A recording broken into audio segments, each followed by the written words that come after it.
Halo sahabat cerita Momo, apa kabarnya hari ini? Wajah tersenyum dengan mata bahagia. Seperti biasa, kami hadir lagi dengan cerita penuh inspirasi, motivasi, dan kehidupan nyata yang pastinya bikin hati kalian ikut bergetar. Sebelum masuk ke cerita, jangan lupa ya untuk like, subscribe, dan aktifkan lonceng notifikasi biar nggak ketinggalan kisah-kisah seru lainnya. Dan seperti biasa, tuliskan juga di kolom komentar nama, asal kota, dan hadir ya teman-teman. Karena setiap komentar dari kalian bikin kami semangat terus untuk menghadirkan cerita-cerita yang lebih menarik lagi. Yuk, langsung saja kita mulai ceritanya. Pagi itu, mentari enggan menyapa. Gorden tebal di kamar mewah itu masih tertutup rapat, seolah ikut merasakan suasana dingin yang menyelimuti hati Arum. Wanita berusia 30 tahun itu, dengan daster rumahan yang sederhana dan wajah polos tanpa riasan, sedang melipat selimut di ranjang king size. Gerakannya cekatan, tanpa sedikit pun keraguan.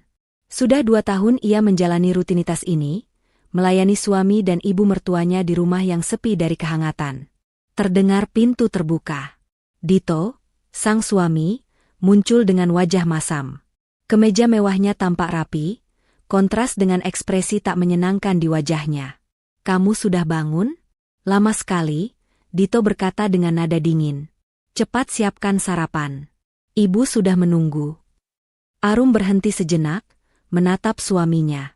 Tatapannya menyimpan 1000 makna yang tak pernah Dito pahami. "Iya, Mas. Sebentar lagi selesai. Ada yang bisa Arum bantu lagi?" "Bantu?" Dito mendengus, seolah pertanyaan Arum adalah lelucon. "Kamu ini bisanya apa sih, Arum? Di rumah ini juga cuma numpang. Untung ibu masih berbaik hati mau menampung kamu." Hati Arum serasa disayat sembilu. Kata-kata itu, ia sudah terlalu sering mendengarnya. Mereka tidak tahu, rumah mewah ini, mobil sport yang Dito banggakan, bahkan kartu kredit tak terbatas yang mereka pakai, semuanya adalah milik Arum. Sejak menikah, Arum sengaja menutupi identitas aslinya sebagai pengusaha sukses. Ia ingin melihat apakah Dito mencintainya tanpa embel-embel harta. Namun, jawabannya selalu sama, peremehan dan ketidakpedulian. Arum bergegas turun. Di meja makan yang megah, Ibu Siska sudah duduk dengan ekspresi bosan. Kilauan perhiasan di lehernya seakan menyaingi sinis di matanya. "Lama sekali kamu, Arum. Kamu ini memang tidak becus." Ibu Siska mengomel. Sudah tahu Dito harus segera berangkat ke kantor. Arum meletakkan piring-piring berisi nasi goreng buatannya. Aroma harumnya memenuhi ruangan, tapi Ibu Siska hanya meliriknya. "Nasi goreng lagi? Kamu ini tidak punya ide masakan lain apa? Setiap hari nasi goreng, bosan Ibu?" Dito mengambil tempat duduknya, ikut mengomentari. "Sudahlah, Bu. Yang penting ada yang bisa dimakan. Tapi memang benar, Arum, kamu harus belajar masak yang lain. Jangan cuma andalkan nasi goreng terus." Arum hanya bisa menunduk, menahan air mata yang mendesak di pelupuk matanya. Ia sudah berusaha, tetapi di mata mereka, semua yang ia lakukan selalu salah. Setelah Dito pergi, Ibu Siska kembali melancarkan serangan verbalnya. "Kamu tahu, Arum," Ibu Siska berkata sambil menyesap tehnya. "Ibu heran kenapa Dito mau menikahimu. Kamu ini tidak ada apa-apanya. Tidak cantik, tidak kaya, tidak punya pekerjaan yang bagus. Beruntung sekali kamu bisa mendapatkan Dito yang tampan dan mapan." Arum memaksakan senyumnya. "Mungkin jodoh, Bu." "Jodoh?" Ibu Siska tertawa sinis. "Jangan bodoh. Dito itu terlalu baik untukmu. Seharusnya dia mendapatkan wanita yang lebih pantas. Kamu harus sadar diri dan bersyukur sudah diterima di keluarga ini." Setelah mereka pergi, Arum berjalan menuju sebuah ruangan di lantai atas yang selama ini disebutnya gudang. Di balik pintu itu, ada dunia lain. Ruangan itu adalah ruang kerjanya, dipenuhi layar monitor, laptop canggih, dan dokumen-dokumen penting. Di sini, Arum bukan lagi istri yang lemah, melainkan CEO sebuah perusahaan besar, Aisyah Craft Fashion. Arum duduk di kursi kerjanya. Wajahnya yang polos kini berubah tegas. Ia membuka folder di laptopnya, berisi foto-foto Dito dan Ibu Siska. Kekayaan yang ia bangun dengan keringatnya, kini dimanfaatkan oleh orang-orang yang meremehkannya. Kalian tidak pernah tahu siapa aku sebenarnya, bisik Arum pada foto-foto itu. Kalian pikir aku hanya seorang wanita lemah yang menumpang hidup pada kalian? Kalian salah besar. Ia menatap foto-foto itu dengan tatapan dingin. Kalian sudah terlalu sering menyakiti hatiku. Kalian pikir aku akan terus diam dan menerima semua perlakuan kalian? Tidak. Sekarang saatnya kalian merasakan akibatnya. Kalian akan menyesal telah meremehkan aku. Kalian akan menderita seumur hidup kalian. Di sisi lain, Dito dan Ibu Siska sedang berada di mobil sport milik Arum. Di tengah jalan, Dito tiba-tiba menghentikan mobil. Dengan wajah serius, ia menatap Ibu Siska. "Bu, saya sudah tidak tahan lagi dengan Arum. Saya mau kita cerai." Ibu Siska terkejut, namun senyum licik terukir di wajahnya. "Cerai? Ide bagus, Dito.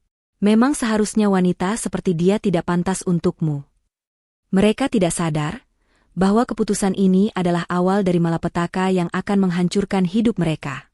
Arum, wanita yang mereka anggap tidak berguna, akan menjadi arsitek dari kehancuran mereka. Dan semua itu bermula dari topeng kesederhanaan yang ia kenakan selama ini. Pernikahan yang dibangun di atas dasar kepalsuan dan ketidakpedulian itu terus berjalan. Hari-hari berlalu tanpa ada perubahan berarti. Di mata Dito dan Ibu Siska, Arum tetaplah istri dan menantu yang bodoh, tidak berguna, dan hanya bisa menumpang hidup. Mereka tidak tahu, setiap hinaan yang terlontar dari bibir mereka, setiap perlakuan dingin yang mereka berikan, semuanya dicatat oleh Arum, satu persatu, menjadi bumerang yang siap kembali menghantam mereka kapan saja. Dito, yang selalu mengeluh tentang beratnya pekerjaan di kantor, sering pulang larut malam dengan aroma parfum wanita lain. Ia tidak pernah merasa perlu menjelaskan apapun pada Arum.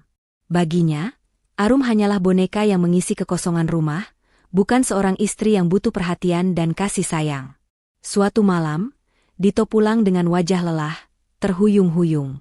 Arum menyambutnya di depan pintu. "Mas, dari mana saja?"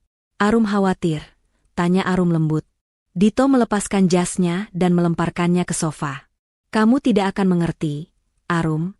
Hidupku berat. Aku butuh hiburan." Arum hanya bisa menunduk, menahan gejolak di dadanya. Ia tahu, hiburan, yang Dito maksud bukanlah sekadar pergi bersama teman-temannya. Ia tahu Dito berselingkuh, dan ia punya bukti lengkapnya. Namun, ia memilih diam. Ia ingin melihat sampai sejauh mana Dito akan menganggap dirinya tidak ada. Pagi harinya, Ibu Siska melanjutkan drama yang sama. Ia memamerkan tas brandy terbaru yang baru saja ia beli. "Lihat, Arum. Tas ini harganya puluhan juta. Dito yang belikan untuk ibu. Kamu, apa yang bisa kamu berikan untuk ibu?" Arum hanya tersenyum. "Selamat, Bu. Tasnya cantik." "Tentu saja cantik. Ini tas mahal. Beda dengan barang-barang murahan yang kamu pakai itu." Ibu Siska tertawa sinis, tidak tahu bahwa tas yang ia banggakan itu dibeli dengan kartu kredit milik Arum. Hinaan verbal itu menjadi menu sehari-hari.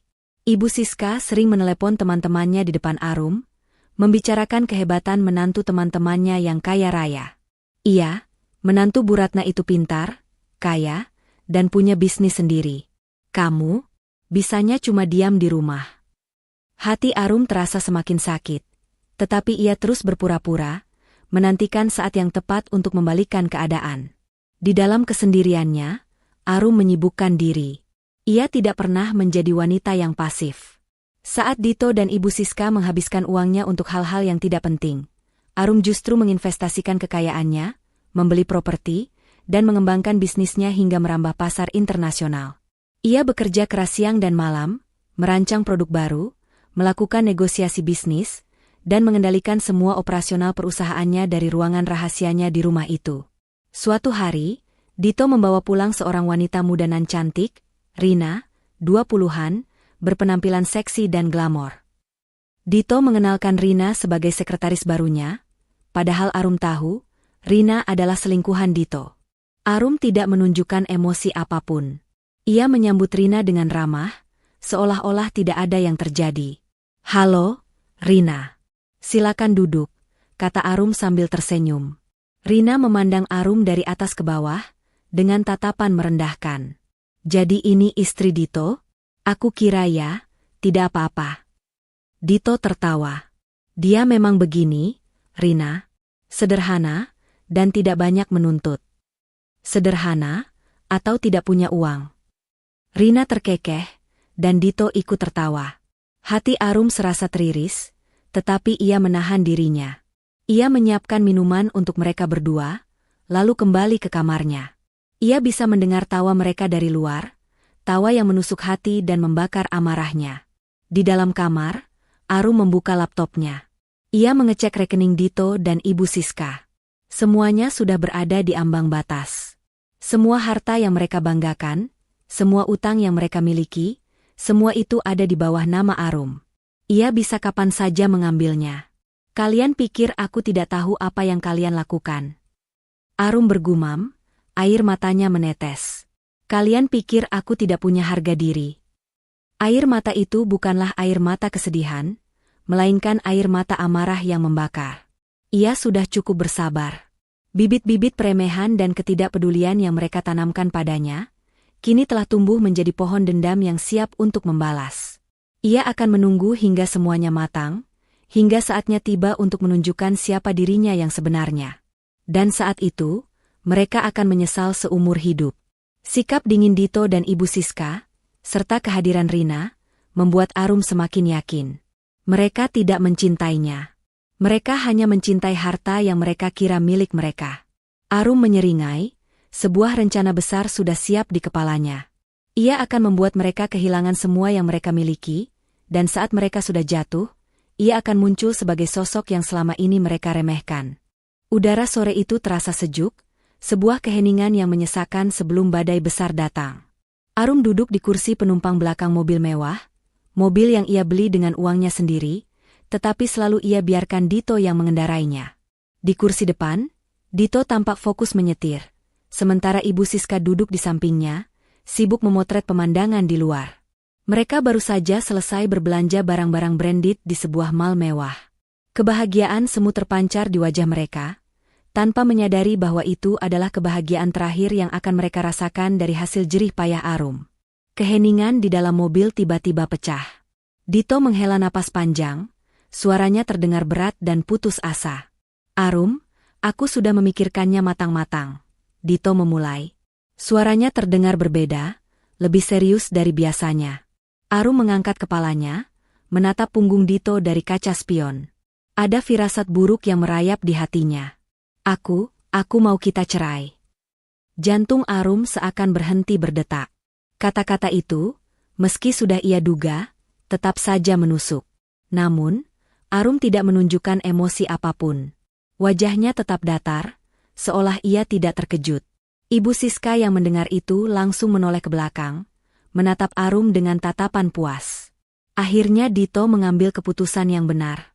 Memang sudah seharusnya kalian cerai. Dito berhak mendapatkan yang lebih baik. Dito melanjutkan, kamu itu tidak bisa mengimbangi hidupku. Aku butuh wanita yang lebih segalanya.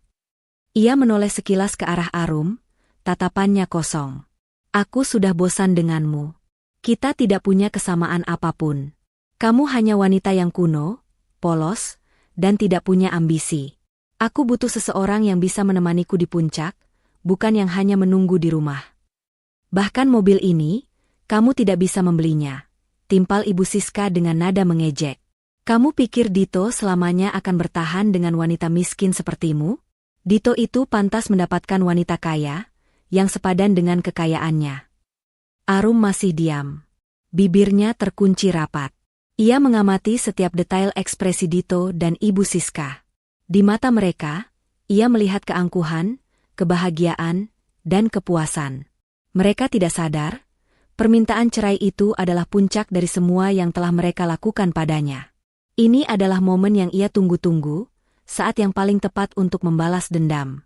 Kita sudah tidak punya masa depan, Arum, Dito menyimpulkan. Aku akan mengurus surat cerai secepatnya. Arum hanya mengangguk pelan. Baik, Mas. Dito dan Ibu Siska saling pandang, bingung dengan respons Arum yang terlalu tenang. Mereka berharap Arum akan menangis, memohon, atau bahkan marah. Tetapi, Arum tidak melakukan apapun. Ketidakpedulian Arum justru membuat mereka semakin kesal. Mereka merasa seolah-olah semua yang mereka katakan tidak ada artinya bagi Arum. Arum mengalihkan pandangannya keluar jendela. Ia melihat jalanan yang ramai, toko-toko yang berjajar, dan orang-orang yang berjalan kaki. Semua itu tampak begitu jauh, seolah ia sedang berada di dimensi lain. Di benaknya, ia mulai menyusun rencana. Balas dendamnya akan dimulai sekarang. Ia akan membuat mereka merasakan penderitaan yang ia rasakan selama ini, 10 kali lipat lebih menyakitkan. Ia melihat sebuah plang bertuliskan, Jalan Lintas Selatan. Arum tersenyum tipis. Ini adalah tempat yang sempurna. Mas, berhenti di sini, kata Arum, suaranya tenang dan tegas. Dito dan Ibu Siska terkejut. Dito menuruti permintaan Arum, menghentikan mobilnya di pinggir jalan yang sepi. Ada apa, Arum? Tanya Dito bingung. Kenapa kita harus berhenti di sini? Arum membuka pintu mobil dan keluar. Ia berjalan ke pintu depan, tempat Dito duduk, dan menatapnya dengan tatapan yang sangat dingin. Tatapan itu membuat Dito dan Ibu Siska merinding. Kalian mau cerai? Baiklah, kata Arum. Keluar dari mobilku sekarang. Dito dan Ibu Siska membelalakan mata, tidak percaya dengan apa yang mereka dengar. Mobilmu? Arum. Kamu gila ya? Ini mobilku, kata Dito marah. Bukan, Mas. Ini mobilku, jawab Arum, suaranya datar. Rumah yang kalian tinggali, semua barang mewah yang kalian banggakan, bahkan uang yang kalian pakai untuk berbelanja hari ini, semua itu milikku. Aku yang selama ini membiayai hidup kalian. Kalian tidak sadar, kalian sudah menumpang hidup padaku. Dito dan Ibu Siska terdiam, lidah mereka keluh. Mereka tidak bisa berkata apa-apa. Sekarang, keluar dari mobilku. Arum mengulangi. Sebelum aku memanggil polisi untuk menyeret kalian keluar. Dito dan Ibu Siska akhirnya keluar dari mobil. Mereka masih terkejut, tidak percaya dengan apa yang terjadi. Arum melihat mereka berdiri di pinggir jalan, bingung dan terpukul. Kemudian, Arum mengeluarkan sebuah kunci mobil dari dalam tasnya. Itu adalah kunci cadangan mobil Dito. Ia melemparkannya ke tanah, lalu mengunci pintu mobil dari luar. Dito dan Ibu Siska yang masih berdiri di sana tidak bisa masuk. Arum naik kembali ke mobil, dan ia memutar balik. Dito dan Ibu Siska menatapnya, memohon dan meminta maaf. Namun, Arum tidak peduli. Ia menginjak pedal gas, meninggalkan mereka di pinggir jalan yang sepi, seperti mereka meninggalkan hatinya selama ini. Kepanikan dan amarah membuncah di wajah Dito dan Ibu Siska saat mereka melihat mobil yang mereka yakini sebagai milik mereka, perlahan menjauh, meninggalkan mereka di tengah jalan yang sepi. Mereka tidak bisa mempercayai apa yang baru saja terjadi. Arum, wanita yang selama ini mereka remehkan, yang mereka anggap bodoh dan tidak berharga, ternyata adalah pemilik dari semua kemewahan yang mereka nikmati. Arum, kamu gila, Arum. Kembali, teriak Dito, tetapi Arum tidak menoleh sedikit pun. Ibu Siska, yang tadinya angkuh, kini tampak ketakutan. Dito, bagaimana ini? Bagaimana kita pulang? Dito menatap ibunya dengan tatapan frustrasi. Kenapa ibu bertanya padaku? Ibu yang tadi menyuruhku menceraikan dia. Ibu Siska terdiam, lidahnya keluh. Mereka berdua berdiri di pinggir jalan, seperti sepasang boneka yang dibuang. Jalanan itu sangat sepi, tidak ada taksi, tidak ada angkutan umum. Matahari sudah mulai terbenam, dan hawa dingin mulai menusuk tulang. Mereka menyadari betapa bodohnya mereka. Mereka tidak membawa dompet, tidak membawa uang tunai, karena selama ini, semua yang mereka butuhkan selalu disediakan oleh Arum. Ayo Dito, kita jalan saja, ajak Ibu Siska, panik. Jalan kemana, Bu? Kita bahkan tidak tahu ada apa di ujung jalan ini. Bentak Dito, yang biasanya tenang dan sabar. Kini, ia terlihat seperti pria yang kehilangan akal sehatnya.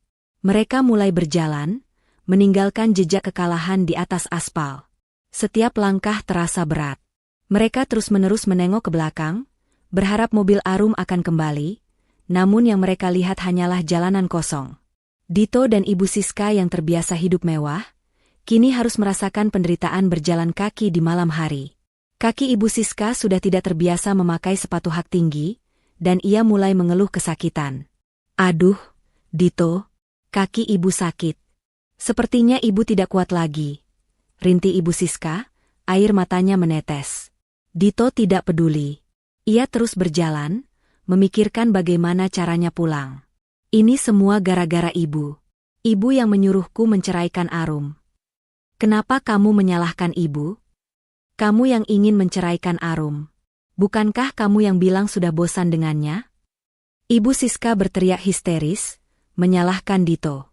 Pertengkaran mereka tidak ada habisnya. Hinaan yang biasanya mereka layangkan pada Arum, kini mereka layangkan pada satu sama lain. Mereka tidak menyadari, mereka sudah terbiasa hidup nyaman, sehingga mereka tidak bisa hidup tanpa bantuan Arum. Mereka tidak tahu betapa berharganya sosok Arum, yang selama ini mereka injak-injak. Tiba-tiba, sebuah mobil melintas. Dito dan Ibu Siska melambaikan tangan, berharap mobil itu berhenti. Namun, mobil itu hanya lewat begitu saja, tidak peduli dengan dua orang asing yang tampak kelelahan dan kotor. Dito dan Ibu Siska merasa semakin putus asa. Sementara itu, Arum mengendarai mobilnya, melihat Dito dan Ibu Siska dari kaca spion. Ia tidak merasakan belas kasihan sedikit pun. Ia hanya merasakan kepuasan. Semua penderitaan yang ia rasakan, semua air mata yang ia tumpahkan, kini terbayar. Ini baru permulaan, Mas, bisik Arum pada dirinya sendiri. Kalian akan merasakan penderitaan yang lebih dari ini.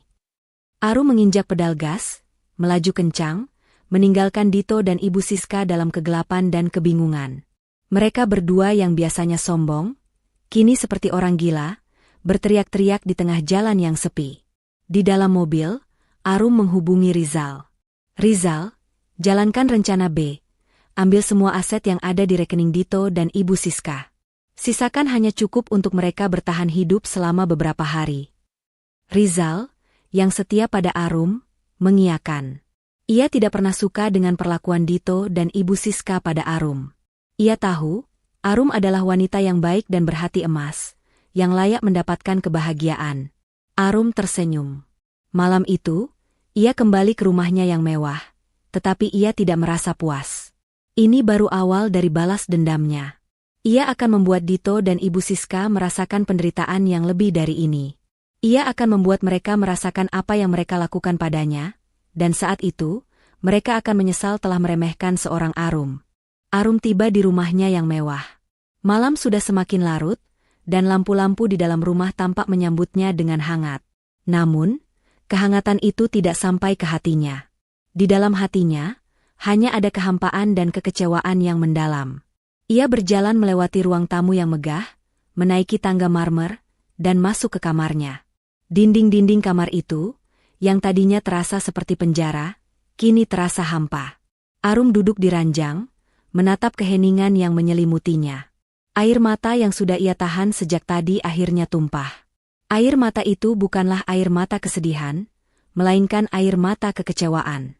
Ia kecewa pada Dito, yang tega memintanya cerai hanya karena ia menganggapnya tidak sebanding. Ia kecewa pada Ibu Siska, yang tidak pernah berhenti merendahkannya. Dan yang paling penting, ia kecewa pada dirinya sendiri, yang selama ini rela menutupi identitasnya hanya untuk menemukan cinta sejati, yang ternyata tidak pernah ada. Arum menangis terseduh-seduh, membiarkan semua rasa sakit yang ia rasakan mengalir keluar.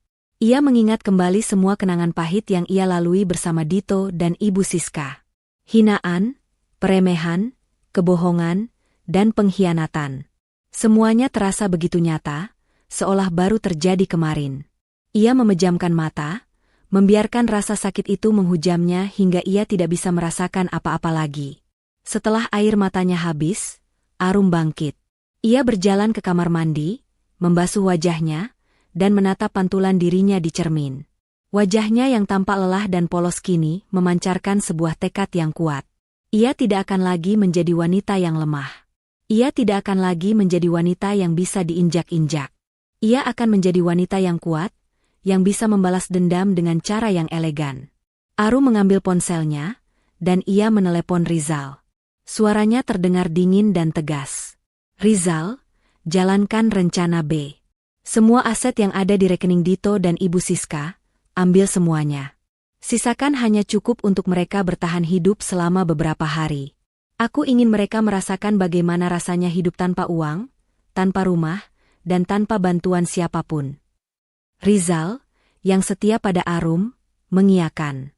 Ia tahu, Arum adalah wanita yang baik dan berhati emas, yang layak mendapatkan kebahagiaan.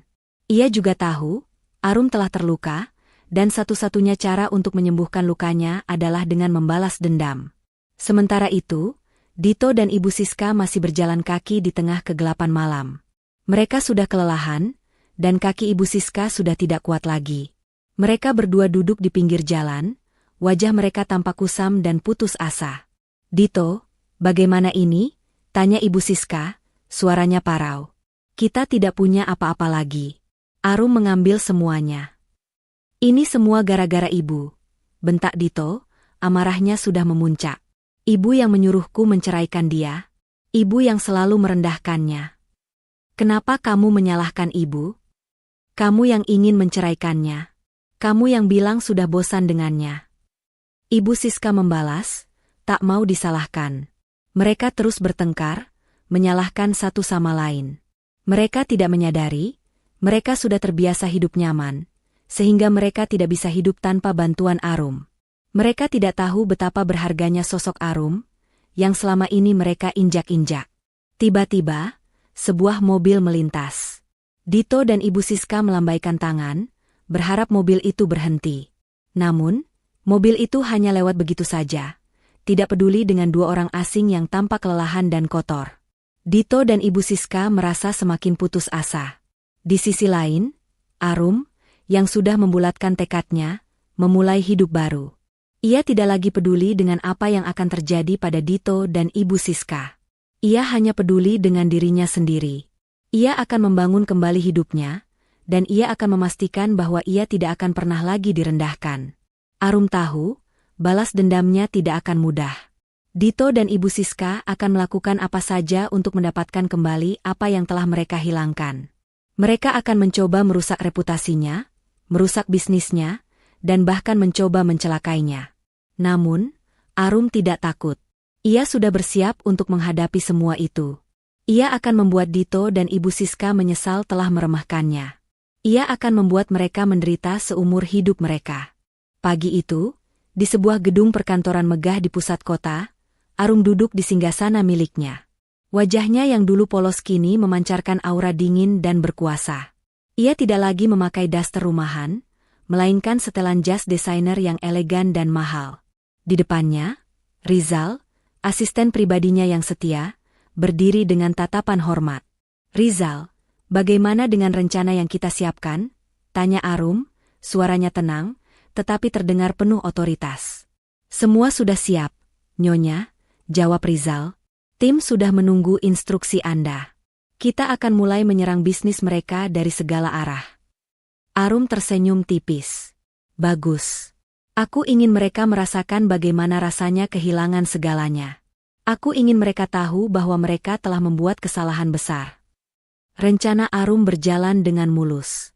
Perusahaannya, Aisyah Craft Fashion, yang memiliki ribuan karyawan dan jaringan bisnis yang kuat, mulai menyerang bisnis Dito dan Ibu Siska dari segala arah. Arum melakukannya dengan sangat rahasia, menjatuhkan harga jual, memutus semua relasi bisnis, dan bahkan membuat mereka kehilangan investor. Semuanya dilakukan dengan sangat halus dan terstruktur, seolah-olah semua itu adalah kebetulan. Dito, yang tadinya merasa aman dengan bisnisnya, mulai merasakan keanehan. Permintaan pasar tiba-tiba menurun drastis, dan investor-investornya mulai menarik diri. Ia mencoba mencari tahu apa yang terjadi, tetapi tidak menemukan jawaban apapun. Ia tidak pernah berpikir bahwa Arum, wanita yang ia anggap tidak berguna, adalah dalang di balik semua ini. Di sisi lain, Ibu Siska juga mengalami hal yang sama. Toko-toko perhiasan yang ia miliki tiba-tiba kehilangan pelanggan, dan ia tidak bisa menjual perhiasan-perhiasannya. Ia mencoba meminta bantuan teman-temannya, tetapi mereka semua menolak membantunya. Ada apa ini? Teriak Ibu Siska, frustrasi. Kenapa semua orang tiba-tiba menjauhiku? Dito dan Ibu Siska yang terbiasa hidup mewah, kini harus merasakan penderitaan. Mereka mulai menjual barang-barang mewah mereka untuk bertahan hidup. Mobil sport yang Dito banggakan, perhiasan-perhiasan mahal milik Ibu Siska, semuanya dijual dengan harga murah. Hati mereka hancur, tetapi mereka tidak punya pilihan lain.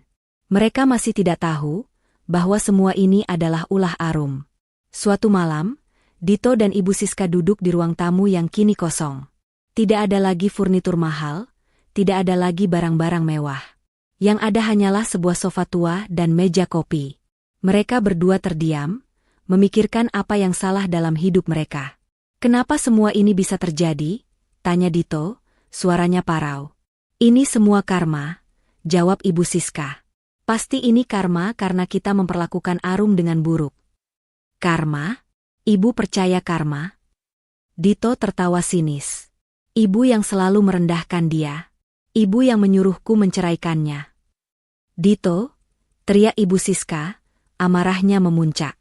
Kamu yang tidak bisa mengendalikan bisnismu. Jangan salahkan ibu.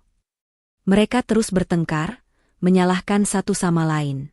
Mereka tidak menyadari, mereka sudah terbiasa hidup nyaman, sehingga mereka tidak bisa hidup tanpa bantuan Arum. Mereka tidak tahu betapa berharganya sosok Arum, yang selama ini mereka injak-injak. Tiba-tiba, sebuah surat datang. Surat itu berisi pengosongan rumah. Dito dan Ibu Siska terkejut.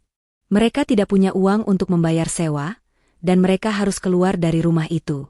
Mereka akhirnya menyadari, mereka sudah kehilangan segalanya. Di sisi lain, Arum, yang sudah membulatkan tekadnya, memulai hidup baru. Ia tidak lagi peduli dengan apa yang akan terjadi pada Dito dan Ibu Siska. Ia hanya peduli dengan dirinya sendiri. Ia akan membangun kembali hidupnya, dan ia akan memastikan bahwa ia tidak akan pernah lagi direndahkan. Arum tahu, balas dendamnya tidak akan mudah. Dito dan Ibu Siska akan melakukan apa saja untuk mendapatkan kembali apa yang telah mereka hilangkan. Mereka akan mencoba merusak reputasinya, merusak bisnisnya, dan bahkan mencoba mencelakainya. Namun, Arum tidak takut. Ia sudah bersiap untuk menghadapi semua itu. Ia akan membuat Dito dan Ibu Siska menyesal telah meremehkannya. Ia akan membuat mereka menderita seumur hidup mereka. Dito dan Ibu Siska berdiri membeku di depan pintu gerbang rumah yang sebentar lagi bukan lagi milik mereka. Surat pengosongan rumah yang baru saja mereka terima terasa dingin dan menusuk. Seolah itu adalah pedang yang menghancurkan semua keangkuhan mereka. Dito memegang surat itu dengan tangan gemetar, matanya membaca berulang kali setiap kata, berharap ada yang salah. Namun, tidak ada. Rumah mewah itu, yang mereka yakini sebagai milik mereka, kini harus mereka tinggalkan. Bagaimana ini, Dito? Ibu Siska berteriak, suaranya melengking. Kita akan tinggal di mana? Semua barang-barang kita harus kemana? Dito hanya bisa menggelengkan kepala, otaknya buntu. Dunia yang ia kenal, dunia yang dibangun dari kekayaan dan kemewahan, tiba-tiba runtuh di hadapannya. Ia tidak tahu apa yang harus ia lakukan. Selama ini, semua urusan keuangan diurus oleh perusahaan, tanpa ia sadari bahwa perusahaan itu adalah milik Arum. Ia mengira dirinya adalah pria sukses, tetapi ternyata ia hanya boneka yang bergerak sesuai kehendak Arum. Keesokan harinya, mereka berdua terpaksa membawa barang-barang mereka keluar dari rumah, dengan tatapan sinis dari para tetangga dan staf dari kantor pengosongan yang bertugas. Dito membawa koper besar, sementara Ibu Siska membawa tas-tas belanja mahal yang dulu ia banggakan. Namun, kini tas-tas itu terlihat kusam dan lusuh, seolah ikut merasakan penderitaan pemiliknya. Kenapa kalian semua menatap kami? Ibu Siska berteriak pada para tetangga, tetapi tidak ada yang peduli. Mereka hanya memandanginya dengan tatapan iba, seolah ia adalah seorang pengemis. Setelah semua barang mereka berada di luar, Dito dan Ibu Siska berdiri di trotoar. Mereka tidak punya tempat untuk pergi. Tidak ada teman yang mau membantu mereka. Dulu, mereka dikelilingi oleh teman-teman yang kaya, tetapi kini, tidak ada satupun yang mau mengangkat telepon mereka. Ini semua karma, teriak Ibu Siska, menyalahkan Dito. Kamu yang menyuruhku menceraikan dia. Kenapa ibu menyalahkan aku? Ibu yang selalu menghinanya? Ibu yang selalu merendahkannya? Dito membalas, amarahnya sudah memuncak. Mereka terus bertengkar, tidak menyadari bahwa mereka sudah kehilangan segalanya. Malam itu, mereka terpaksa menyewa sebuah kamar motel yang kotor dan kumuh. Kamar itu berbau apak, dan kasurnya terasa keras.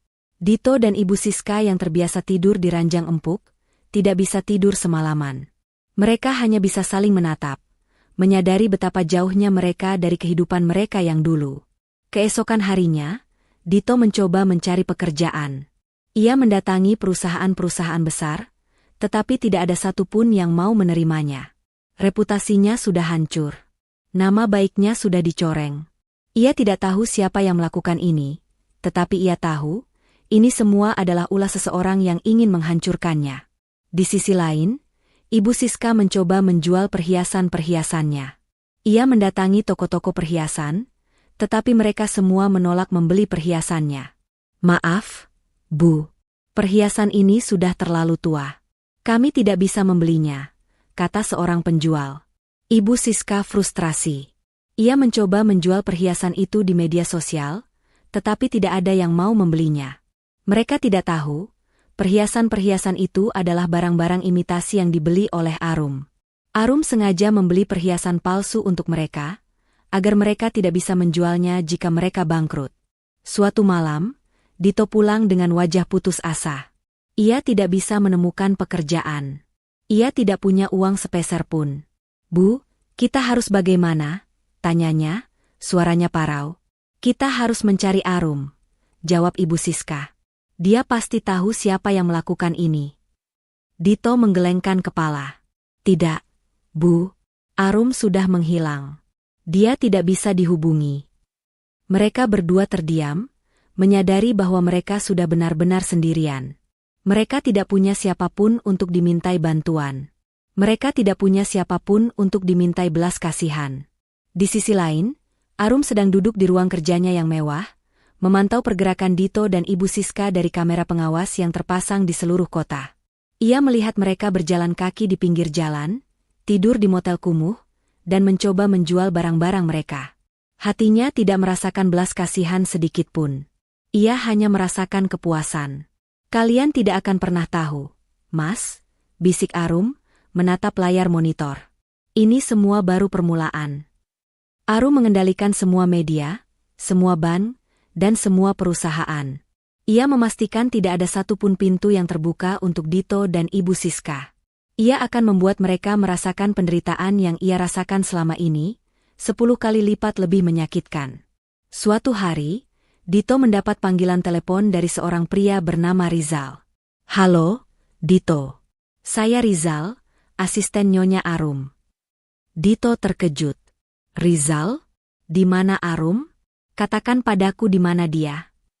Nyonya Arum tidak bisa diganggu.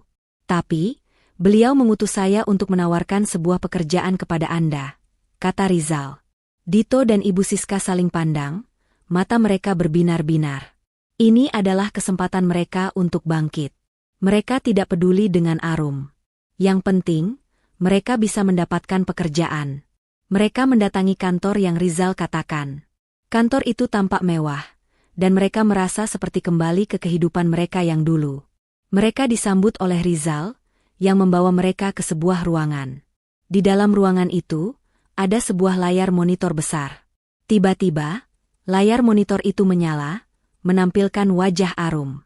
Dito dan Ibu Siska terkejut bukan main.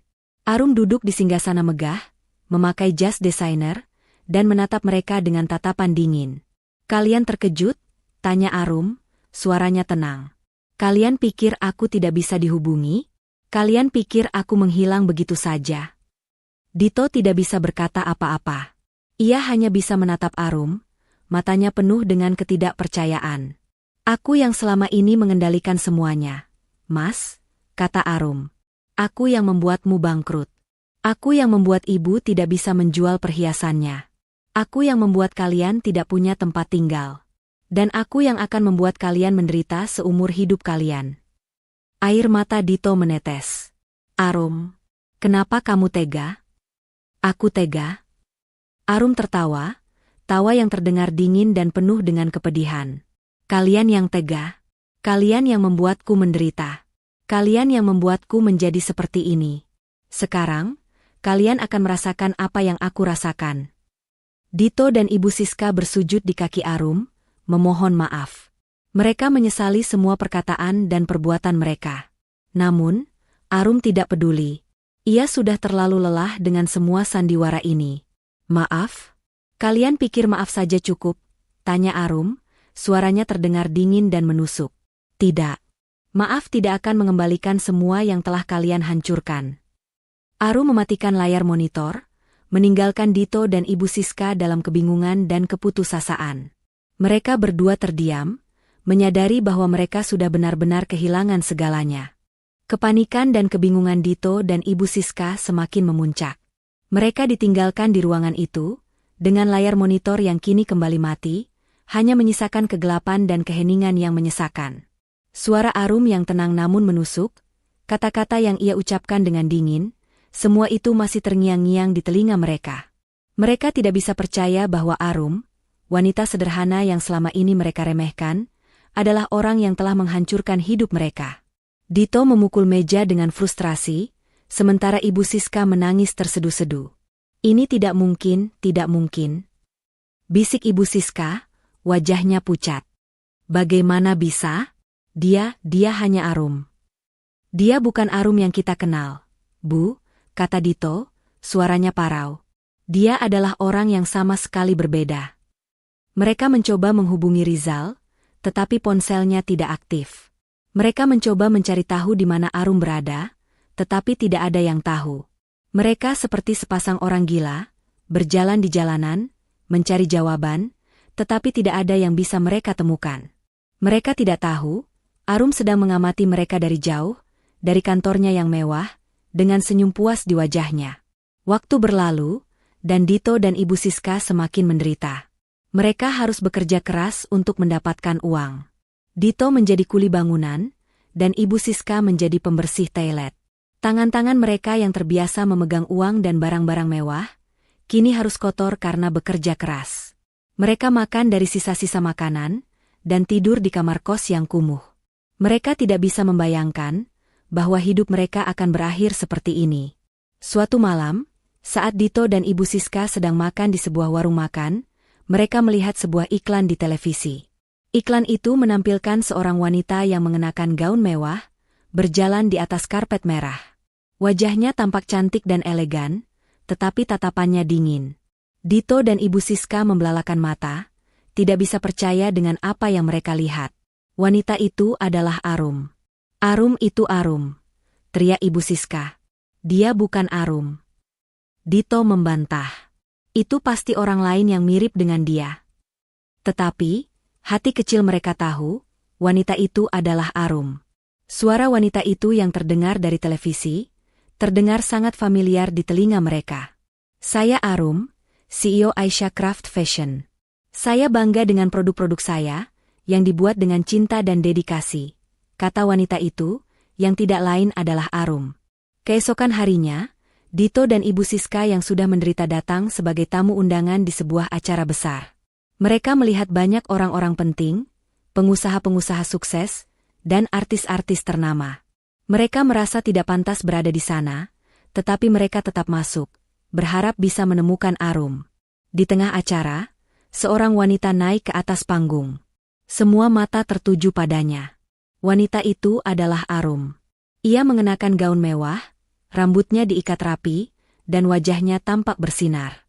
Ia tidak lagi seperti Arum yang dulu, yang polos dan sederhana.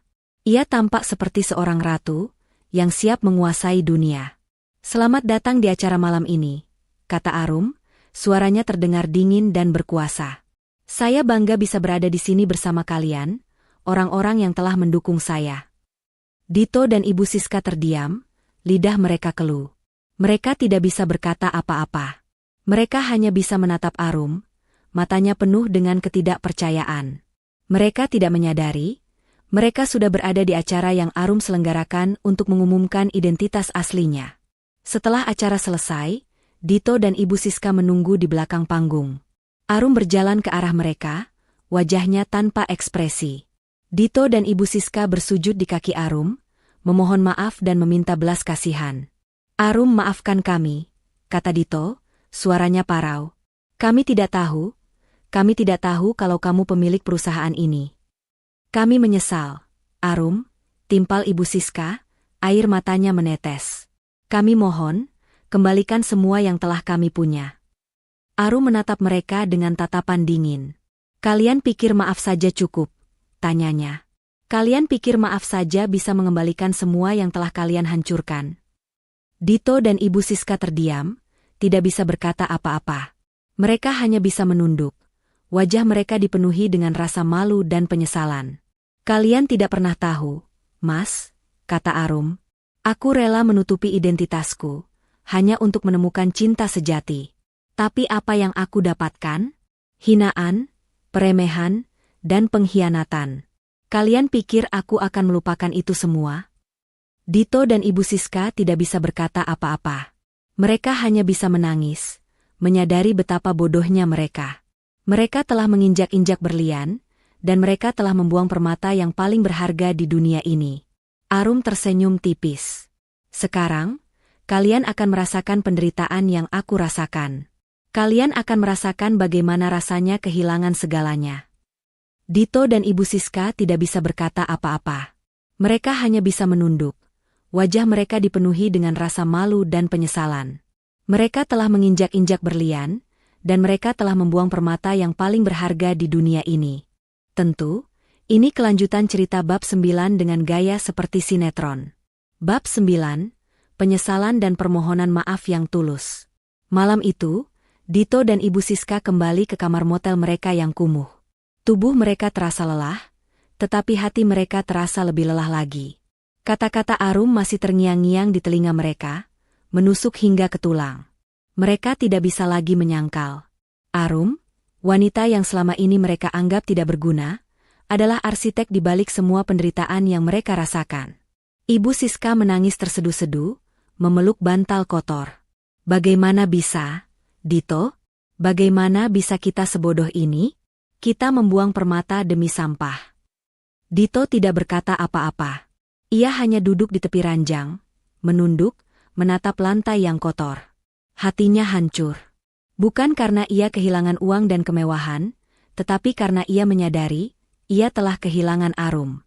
Wanita yang selama ini mencintainya dengan tulus, wanita yang selama ini berkorban untuknya, telah ia buang begitu saja. Ia menyesali semua perbuatannya. Semua kata-kata kasar yang pernah ia ucapkan, semua pengkhianatan yang pernah ia lakukan. Keesokan harinya, mereka berdua mendatangi kantor Arum. Mereka tidak tahu apa yang harus mereka katakan. Mereka hanya ingin bertemu Arum, meminta maaf, dan berharap Arum bisa memaafkan mereka. Mereka disambut oleh Rizal, asisten Arum. "Maaf, Nyonya Arum tidak bisa diganggu," kata Rizal, suaranya dingin. "Beliau sedang sibuk." "Kami mohon, Rizal," kata Dito, suaranya parau. "Biarkan kami bertemu Arum. Kami hanya ingin meminta maaf." Rizal menatap mereka dengan tatapan iba. Ia melihat betapa tulusnya penyesalan di mata Dito dan Ibu Siska. Ia tahu, mereka sudah cukup menderita. Rizal akhirnya mengantar mereka ke ruangan Arum. Di dalam ruangan itu, Arum sedang duduk di mejanya, menandatangani dokumen-dokumen. Ia tidak menoleh saat Dito dan Ibu Siska masuk. Ia hanya melanjutkan pekerjaannya, seolah mereka tidak ada. "Arum," bisik Dito, suaranya gemetar. Arum mengangkat kepalanya, menatap mereka dengan tatapan kosong. "Ada apa?" tanyanya. Dito dan Ibu Siska bersujud di kaki Arum, air mata mereka mengalir deras. "Maafkan kami, Arum," kata Dito. "Kami menyesal. Kami sangat menyesal atas semua perbuatan kami. Kami tahu, kami telah menyakiti hatimu. Kami tahu, kami tidak pantas dimaafkan. Kami mohon, Arum," timpal Ibu Siska. "Kami mohon, maafkan kami. Kami tidak akan pernah mengulangi kesalahan yang sama." Arum hanya diam. Ia menatap mereka, tanpa ekspresi. Hatinya terasa hampa. Ia tidak merasakan amarah, tidak merasakan dendam. Ia hanya merasakan kehampaan yang luar biasa. Ia sudah terlalu lelah dengan semua sandiwara ini. Maaf kalian, tidak ada gunanya bagiku sekarang, kata Arum, suaranya dingin. Aku sudah memaafkan kalian sejak lama. Tapi, aku tidak bisa melupakan semua yang kalian lakukan padaku. Aku tidak bisa melupakan semua rasa sakit yang kalian berikan padaku. Dito dan Ibu Siska terdiam, lidah mereka keluh. Mereka tahu, Arum benar. Mereka tidak bisa menghapus masa lalu. Mereka tidak bisa mengembalikan semua yang telah mereka hancurkan. Kalian boleh pergi, kata Arum. Aku tidak butuh maaf kalian. Aku hanya ingin kalian pergi dari hidupku. Dito dan Ibu Siska bangkit. Mereka menatap Arum, matanya penuh dengan rasa malu dan penyesalan. Mereka berbalik dan berjalan keluar dari ruangan itu. Mereka tahu, mereka sudah kehilangan Arum selamanya. Di luar ruangan, Dito dan Ibu Siska berdiri di lobi. Mereka tidak tahu harus kemana. Mereka tidak punya siapapun untuk dimintai bantuan. Mereka hanya bisa menunduk. Wajah mereka dipenuhi dengan rasa malu dan penyesalan. Mereka telah menginjak-injak berlian, dan mereka telah membuang permata yang paling berharga di dunia ini. Tiba-tiba, seorang pria parubaya berjalan ke arah mereka. Pria itu adalah ayah Arum. Ia menatap mereka dengan tatapan dingin. Kalian pikir, kalian bisa menyakiti putriku dan melarikan diri? Tanya ayah Arum, suaranya berwibawa. Kalian salah besar. Dito dan Ibu Siska terkejut. Mereka tidak tahu bahwa Arum memiliki ayah yang berkuasa. Mereka tahu, mereka sudah tamat. Ayah Arum tersenyum sinis. Kalian tidak tahu, Dito, katanya, putriku adalah permata yang paling berharga di dunia ini. Dan kalian telah membuangnya begitu saja. Kalian akan menyesal seumur hidup kalian. Dito dan Ibu Siska tidak bisa berkata apa-apa. Mereka hanya bisa menunduk. Wajah mereka dipenuhi dengan rasa malu dan penyesalan. Mereka telah menginjak-injak berlian, dan mereka telah membuang permata yang paling berharga di dunia ini. Malam itu, di kamar motel yang kumuh, Dito dan Ibu Siska duduk dalam keheningan yang memilukan. Aroma apek dan lembab dari kamar itu menusuk indera mereka, berbanding terbalik dengan wewangian mewah yang dulu selalu mereka hirup. Lampu kristal, sofa kulit, dan kemegahan yang dulu mengisi hidup mereka kini hanya tinggal kenangan. Dari jendela kecil yang kotor, mereka memandangi sepasang kekasih yang berjalan di seberang jalan, berpelukan erat dengan senyum kebahagiaan. Pemandangan itu, yang seharusnya menghangatkan, terasa sangat asing dan menyakitkan. Kebahagiaan semacam itu, yang dulu mereka anggap remeh, kini terasa mustahil untuk mereka capai. Dito memandangi ibunya yang terisak di sisi ranjang. Air mata yang selama ini ia tahan, kini menetes juga. Ia menyesal. Bukan karena uangnya hilang, bukan karena ia kehilangan bisnisnya, tetapi karena ia menyadari ia telah kehilangan orang yang paling berharga dalam hidupnya. Di mana kita salah, Bu? Bisik Dito, suaranya dipenuhi penyesalan. Dulu, kita punya segalanya. Kenapa semuanya hilang begitu saja? Ibu Siska mengangkat wajahnya yang sembab. Bukan salahnya, Dito. Tapi salah kita. Kita yang terlalu sombong. Kita yang membuang Arum. Air mata Ibu Siska mengalir semakin deras, membasahi pipi keriputnya. Aku yang paling bodoh, Dito. Aku pikir dia tidak sebanding dengan kita. Aku pikir dia hanya seorang gadis desa yang polos, yang bisa kita injak-injak. Tapi, dia jauh lebih berharga dari semua harta yang pernah kita punya. Mereka berdua saling berpelukan, menangis dalam penyesalan yang begitu dalam. Mereka akhirnya menyadari bahwa kehilangan terbesar mereka bukanlah harta benda, melainkan seseorang yang begitu tulus mencintai dan berkorban untuk mereka. Mereka telah menyakiti seorang malaikat, dan kini takdir membalasnya. Di sisi lain kota, di ruang kerjanya yang luas dan modern, Arum memegang sebuah foto lama. Foto itu adalah potret dirinya, Dito, dan Ibu Siska saat mereka masih berada di puncak kemewahan, sebelum Arum melepas topengnya. Arum tersenyum tipis, bukan senyum sinis yang penuh dendam, melainkan senyum yang tulus dan damai.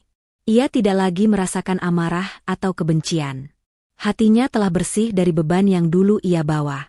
Kebahagiaan yang ia rasakan bukanlah dari kehancuran Dito dan Ibu Siska, melainkan dari kedamaian yang ia temukan dalam dirinya sendiri.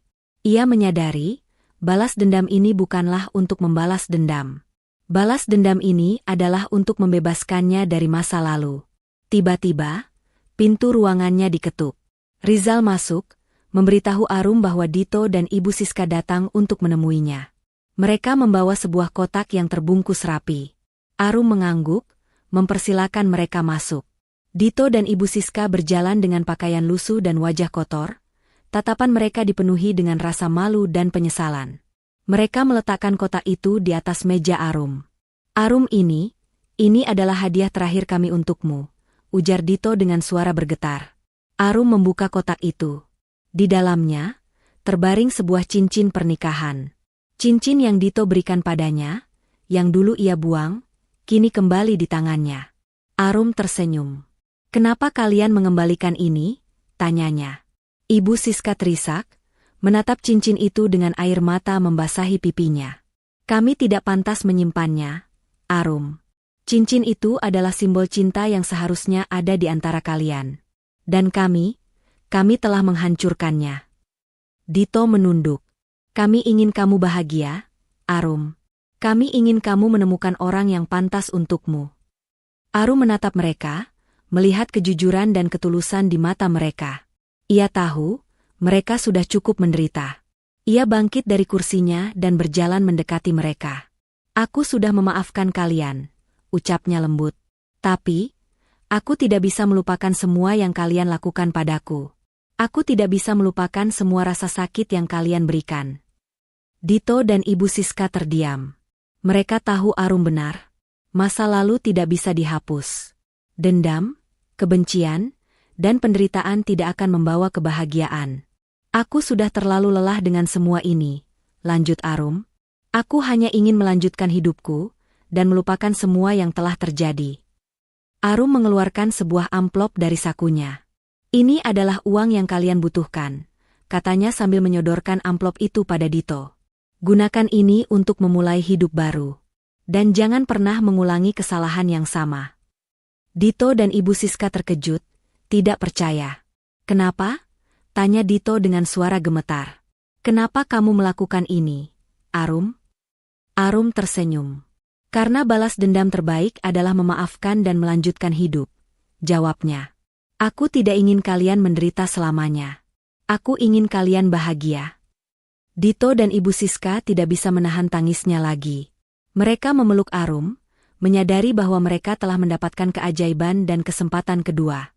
Mereka tahu bahwa Arum adalah orang yang jauh lebih baik dari mereka. Keesokan harinya, Dito dan Ibu Siska berjalan di pinggir jalan. Pakaian mereka masih lusuh, tetapi wajah mereka sudah bersih. Mereka tidak lagi penuh dengan penyesalan, melainkan penuh dengan harapan. Mereka melihat sebuah bus kota datang, dan mereka naik ke dalamnya, memulai hidup baru. Mereka tidak lagi mencari kemewahan, tetapi kebahagiaan sederhana yang jauh lebih berharga. 3 bulan kemudian, Dito bekerja sebagai pelayan di sebuah kafe kecil di pinggir kota. Gaji yang ia dapatkan tidak seberapa, tetapi ia bisa hidup dengan sederhana dan damai. Ibu Siska, dengan uang yang Arum berikan, membuka toko kue kecil di rumah sewa mereka. Kue-kue yang ia buat sangat lezat, dan banyak orang yang suka. Mereka berdua tidak lagi sombong. Mereka sudah belajar untuk menghargai setiap hal kecil dalam hidup mereka.